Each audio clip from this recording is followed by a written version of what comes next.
Swayam Prabha. Digital India. Educated India.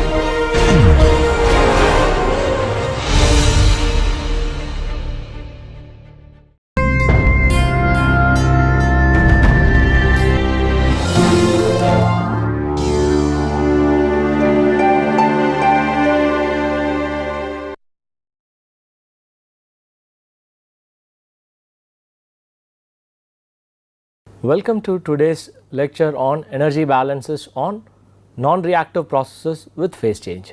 So, in the last lecture we performed some tutorial problems. Today we will be continuing with those tutorial problems. As promised, today we will be solving a system which is a closed system. Until now the problems which we looked at have all been open systems and we have been using enthalpy. So, today we will actually look at a closed system where we will be using internal energy for performing energy balances. Just to refresh your memory, so why do we use internal energy for closed systems and why do we use enthalpy for open systems? If you remember, the general energy balance equation we start off with based on the first law of thermodynamics for a closed system is Q minus W equals delta U plus delta E K plus delta EP. So, this work term which is W can have two different components, one is the shaft work and the other is the flow work, and this shaft work is due to moving of a shaft which could be rotating something, and flow work is the work associated with the moving the system boundary which is the PDV work. So, the flow work is important in an open system because material is flowing in and out, and therefore the flow work accounts for this equation, and the equation becomes Q minus Ws equals delta U plus Wf plus delta Ek plus delta Ep. As flow work can be written as PDV, so delta U plus P delta V would become delta H, giving you enthalpy, and this would be the equation for an open system. In an open system, because there are flow rates and rates are used instead of masses or moles, we would write these as Q dot minus Ws dot equals delta H dot plus delta Ek dot plus delta Ep dot. So, for an open system we have been using this equation as the general energy balance equation. For this reason we always calculate specific enthalpy and then the total change in enthalpy. However, today we will be looking at a closed system, so we will be using this equation. So, where you use specific internal energy instead of specific enthalpy and then finally calculate change in internal energy to understand how much heat is required. So, this is applicable for closed systems at constant volume. If there are closed systems with constant pressure, what you would have is a change in volume. When there is a change in volume, the work term W would have either a shaft work and also it will have a work associated with moving the system boundary. So, this moving the system boundary would be the PDV work, and to account for this PDV work we again have to convert the internal energy to enthalpy. So, that is why when we have a closed system with constant volume we use internal energy, and for a closed system with constant pressure we use enthalpy. For an open system we would always use enthalpy for energy balance calculations. Now that we have quickly refreshed the fundamentals, let us look at the tutorial problem for today. A liquid is placed in a well insulated container which is then sealed. Initially the container and its contents, which is liquid and pure nitrogen, are at 93 degrees Celsius and 1 atmosphere. The liquid volume is 70 centimeter cube and the gas volume is 3 liters. The liquid partially evaporates and the system cools down and eventually comes to thermal equilibrium at 85 degrees Celsius with liquid still present.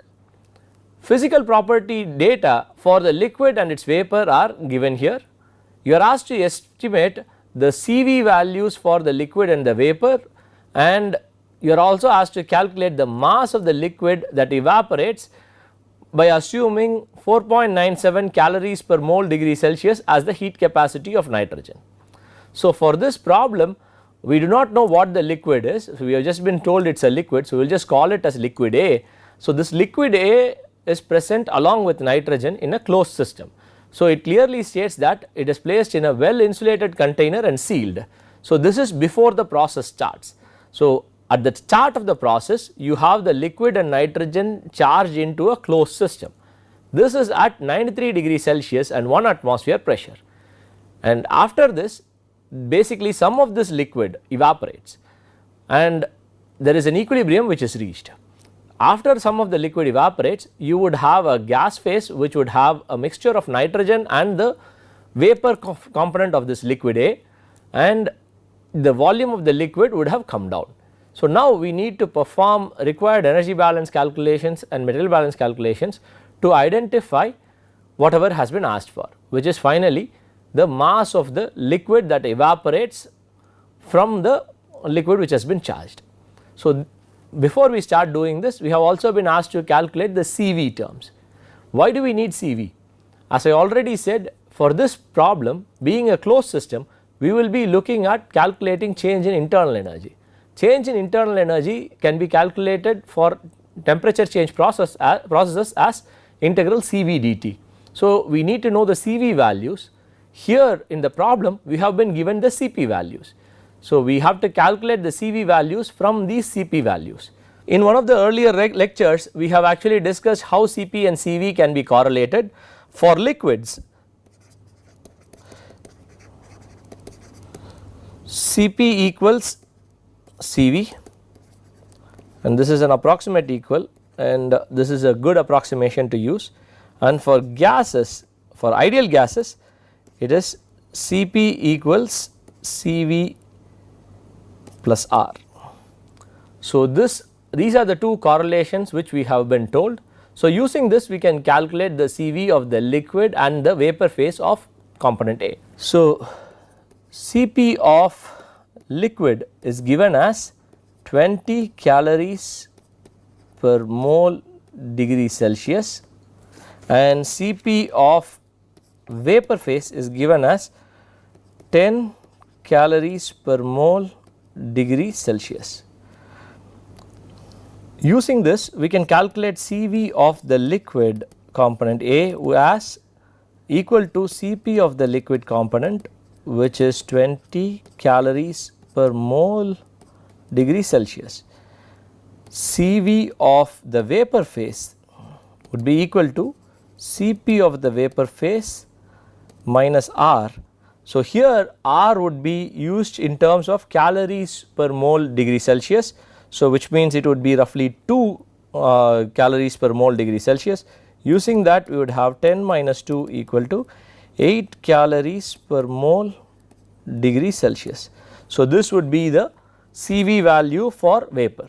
So, with this we have the Cv for the liquid and the vapor, which is the first part of the problem. For the second part of the problem, we have to do the required material balance calculations. So, first thing we know is there are N0 moles of nitrogen and N1 moles of component A present in the initial condition. So, this out of this N1 moles, some of the liquid A evaporates. So, let us assume N2 moles of A has evaporated and mixed with N0 moles of nitrogen in the gas phase, and you have liquid component of A as N3 moles. So, we need to calculate what N0, N1 and N2 are to identify how much has actually been evaporated. First, to calculate N0 moles, we have to use the ideal gas law. Assuming ideal gas behavior for nitrogen, we can calculate N0 as PV by RT. So, we have been told that the condition, the temperature conditions is 93 degrees Celsius. So, which means the temperature T would be 93 plus 273 Kelvin, and you have volume as 3 liters and R would be 8.314 and P pressure is 1 atmosphere. Applying all this, you will be able to calculate N0 as 0.1 moles of nitrogen. So, this would be the number of moles of nitrogen which is present in the initial condition and also in the final condition. So, both are N0 moles. We now have to calculate the number of moles of component A which is present in the liquid form in the initial condition, which is N1 moles. So, to calculate N1 moles, we have the volume and we have also been given the density of component A. So, using that we can convert it into mass, and we have the molecular weight of the component A. So, because of that we can calculate the number of moles of component A. So, let us first calculate the mass as volume times density 0.9 grams per ml. So, this is 70 ml, and we have the molecular weight is 42 grams per mole. So, we would have this, dividing it by molecular weight, we would be able to calculate the total number of moles. So, ml gets cancelled, grams get cancelled, and we end up with number of moles. So, N1 equals 1.5 moles of A. So, the total number of moles of component A present in the liquid component would be 1.5 moles at the initial condition. Some of this gets evaporated to form vapor phase in the final condition.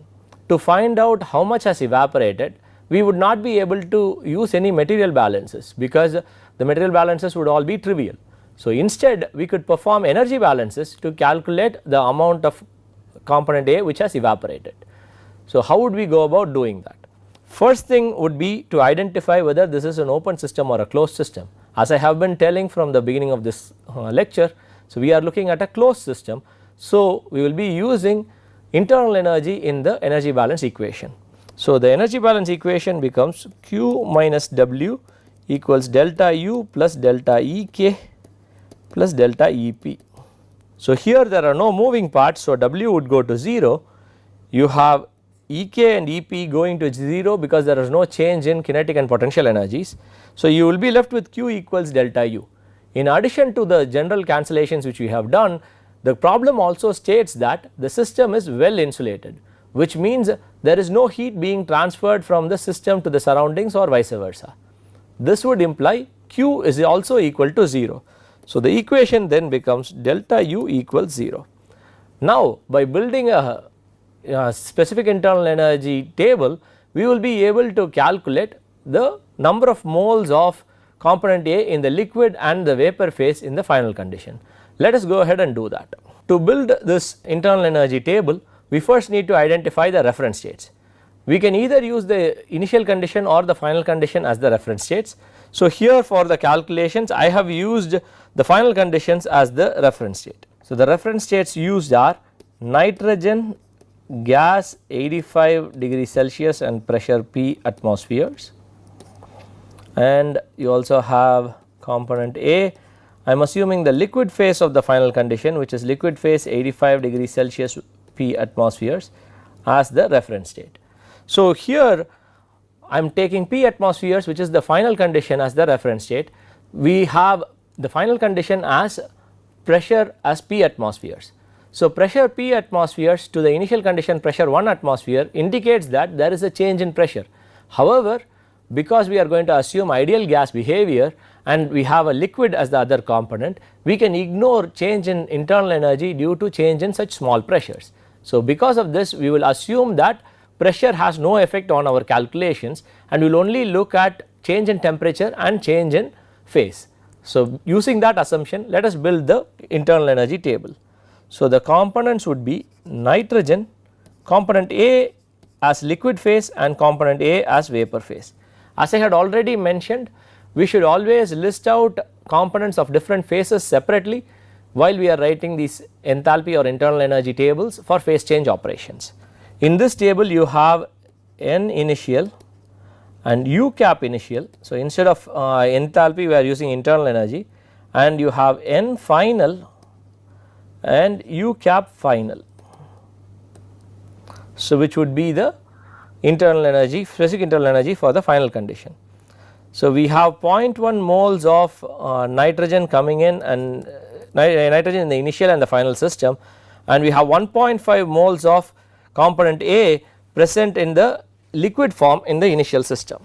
We have N3 moles of liquid component A in the final system and N2 moles of vapor component A in the final system. We do not have any vapor component A in the initial system. Now that we have this, we have to identify which specific internal energies have to be calculated. So, for the final condition, which is gas 85 degree Celsius and pressure of P atmospheres, the nitrogen would have 0 internal energy compared to the reference state. Similarly, A, which is liquid 85 degree Celsius and P atmospheres, would also have 0 in specific internal energy change from the reference state. However, the final condition for A vapor would have an internal energy that needs to be calculated, and similarly you would have internal energies for these two terms that have to be calculated. So, we are calling them U1 cap, U2 cap and U3 cap. So, we need to account for U1 cap, U2 cap and U3 cap. So, U1 cap is basically change in temperature for nitrogen gas from 93 degree Celsius to 85 degree Celsius. So, it is nitrogen. So, this is U1 cap. So, U1 cap is basically nitrogen gas at 85 degree Celsius and P atmospheres going to nitrogen gas 93 degree Celsius and 1 atmosphere. So, assuming that pressure has no effect, you would end up with only change in temperature. So, this means U1 cap would be equal to integral Cv dt with the limits of 85 degree Celsius to 93 degree Celsius, and this can be calculated for nitrogen, and we would be able to get this value as Cv times 93 minus 85, which is equal to 39.8 calories per mole. So, similarly we can calculate U2 cap as integral Cv dt. So, again here it is only a process where component A, which is in liquid phase 85 degree Celsius and P atmospheres, which is the reference state, goes to A as liquid at 93 degree Celsius and 1 atmosphere. Again, ignoring the effect of pressure, the equation, the process is only change in temperature. So, going from 85 to 93. So, we already calculated the Cv for the liquid component A. Using that, we would be able to use and calculate the change in internal energy U2 cap for this process. So, this would be 160 calories per mole. Now, the third component, which is U3 cap, is where you have the phase change also. So, what information do we have? In the problem, we have been given delta H cap V, which is the enthalpy change associated with vaporization. Here we need to calculate the internal energy change associated with vaporization. If you remember, we have looked at this and we have identified this as delta H cap V would be equal to delta U cap minus RT. If you look at the problem gives you delta H cap V, which is the enthalpy change associated with vaporization. However, in this calculations we are using internal energy. So, we need to find out what would be the internal energy change associated with the vaporization process. So, we have already looked at what the difference would be, how we can actually calculate delta U cap V from delta H cap V in the introduction lectures. So, how would we do that? The correlation between delta U cap V and delta H cap V would be similar to the correlation you have for delta H cap and delta U cap. So, you would have the PdV P delta V term, and assuming ideal gas behavior we would be able to convert it into RT term.